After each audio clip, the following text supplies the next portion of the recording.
Hello, good day mga boss. Cholet ng DIY Grips. So ngayon, pag-uusapan natin is patungkol sa battery. Yan, battery. So, kung bumili kayo ng motor, no, bago yung motor nyo, most likely, yung battery ng motor nyo, nakakabit na talaga mismo dun sa motor. Pero, pagka bibili kasi kayo ng battery, halimbawa na lobat na yung battery nyo, need ng palitan, every time na bibili kayo na ito, meron mga time na ang mabibili nyo is meron pang electrolyte. Yan. Ito na, electrolyte yung tawag dito. Yan. So, ipe-prepare natin yung battery no bago gamitin. Meron naman mga shop na nagbebenta yung mga battery nila is gagamitin nyo na lang. Wala nang electrolyte. Pero ito kasi no, Yuasa. Ito, may electrolyte to. So, kayo pa yung magtitimpla na ito. So, tanggalin muna natin yung battery no. Yan.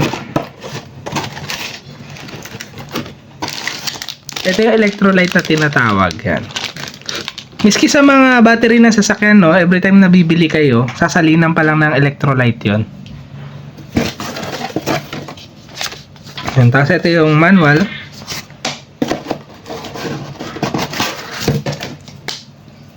So, madali lang naman to. Gawin nyo. Need nyo lang tanggalin to. Yan. Yan. Buksan nyo electrolyte.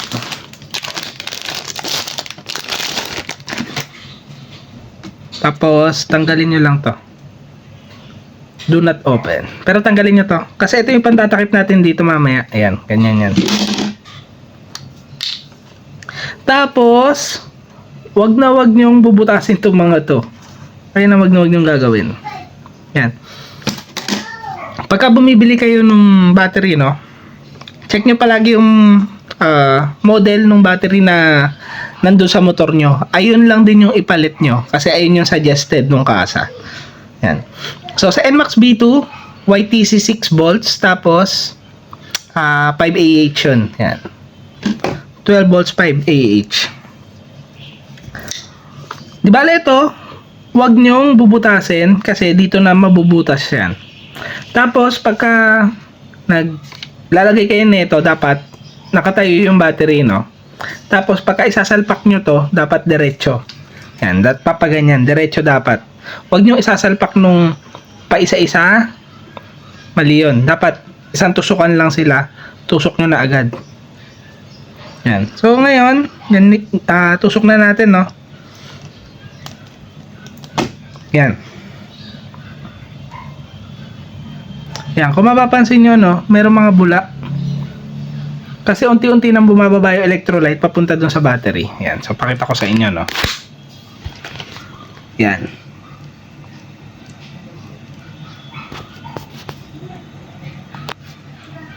Yan. So, ayan nyo lang, maubos yung electrolyte. Yan. Unti-unti na nauubos.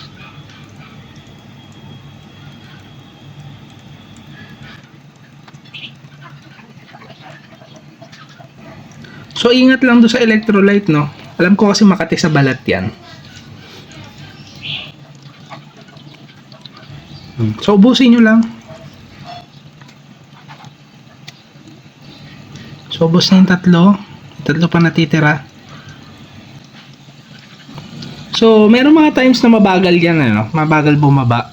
Huwag nyo ikakat yun nandito, no? Para lang magkaroon ng extra intake ng air.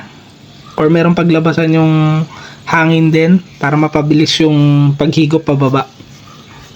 Huwag nyo gagawin yun, ano? Iyaan nyo lang. Hintayin nyo lang. Bababa at bababa rin naman yan. Yan, oh. Kung mapapansin nyo, ubos na. Wala na, oh.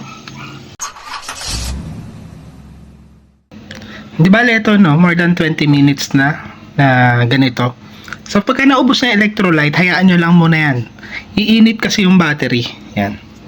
Tapos, tanggalin nyo na to. Yan. More than 20 minutes na yan. Tapos, pwede nyo na ilagay yung takip. Medyo matigas nga lang itong takip na to na pagka kinakabit.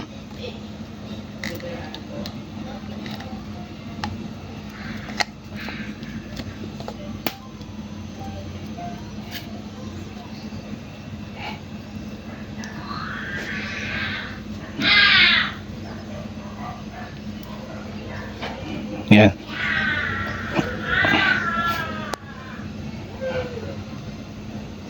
Yan.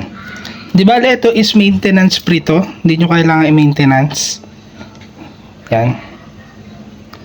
So, hindi nyo kailangan mag-top up ng tubig dito. Ayan na talaga yan. Hanggang masira. Tapos ngayon, lagay nyo lang yung screw na free. May kasamang free na screw yan. Tapos, pwede nyo na ikabit doon sa motor nyo.